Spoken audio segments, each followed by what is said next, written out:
Joining me now is the Greens Senator and Defence Spokesman, David Shoebridge. David Shoebridge, thanks for your time. Yeah, no worries, Andrew. I'm in a bit of strife on Mother's Day, but probably so are you. Yes, so, yeah. Well, we'll have to make up for it. Now, Anthony Albanese's always been an enemy of the Greens. He got you good this time, didn't he, taking out your leader? Oh, look, I mean, obviously we are gutted about losing Adam. I've said that before and I said it again, and I'll say the same about Max and Stephen. This was a tough election environment for us. And, we saw this surge of coalition votes adding to that Labor primary. Really a gift from Peter Dutton to Anthony Albanese. And when your political opponents, and Peter Dutton was very clearly our political opponent, is giving Labor such a gift, it did make it hard for us in Melbourne. How much damage is self-inflicted, though? You started out as an environmental-based party under Bob Brown. You've now moved on to housing issues, and clearly that didn't work for a guy like Max Chandler-Mather. And you've moved on to issues like Palestine. Now, that's not what the Greens were set up to do, take sides in a foreign war, were they?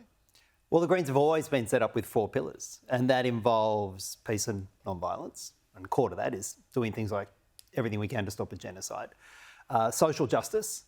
And at the core of social justice in this country at the moment is the unresolved housing crisis and millions of young Australians thinking they're never going to get a look in.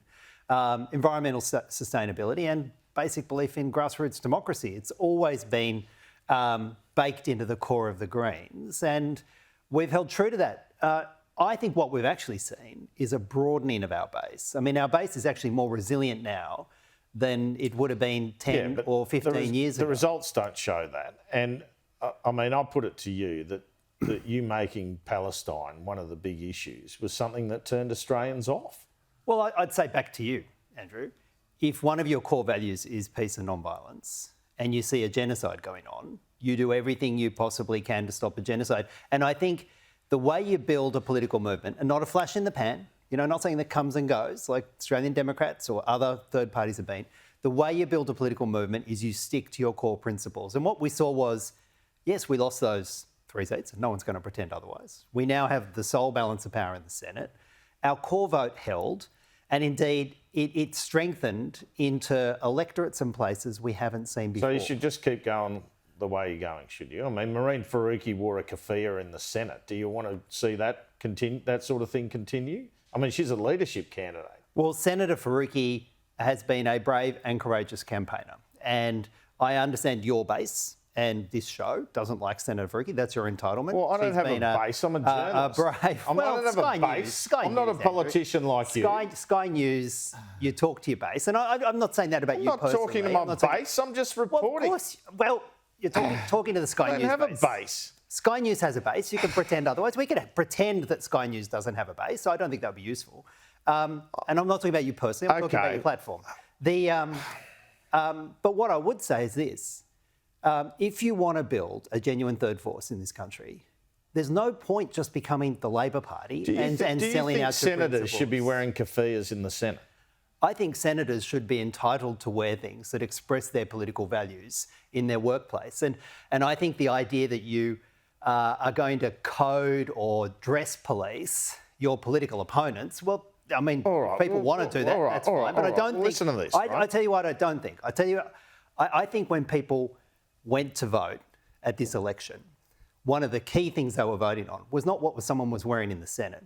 What they were voting on was a rejection of Peter Dutton and far-right politics, a rejection of Trumpian-style politics, and that saw a collapse in the coalition vote, and that saw a surge towards the Labor Party. It empowered them and made it very hard in 3-cornered contests for us against the Labor Party.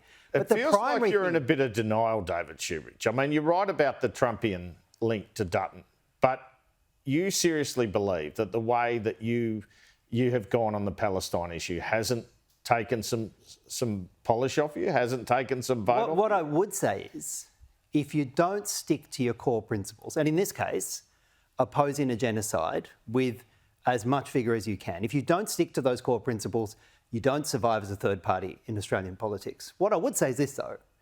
After every election, you have a review. Win, lose or draw, you have a review.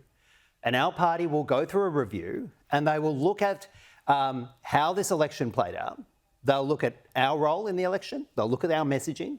And of course, you have a review. But I think what we saw was an expansion of our voter base. And you want to attack Max. I actually think speaking to those millions of Australian renters, speaking to those young people, is an incredible new audience for the Greens who are listening in a way they haven't So how come before. he lost? Well, he lost because it turns out that when you take on the property industry and you take on the war industry and you take on the fossil fuel industry and you take on the billionaires and you take them on all at once, it's a bloody hard job. And they all came after Max. They all came after Max. Let me ask you... maybe that explains why Labor Party doesn't do what we did. You don't take on the billionaires, you don't take on the fossil fuel industry, because it turns out, and this won't surprise you, it's pretty bloody hard. All right,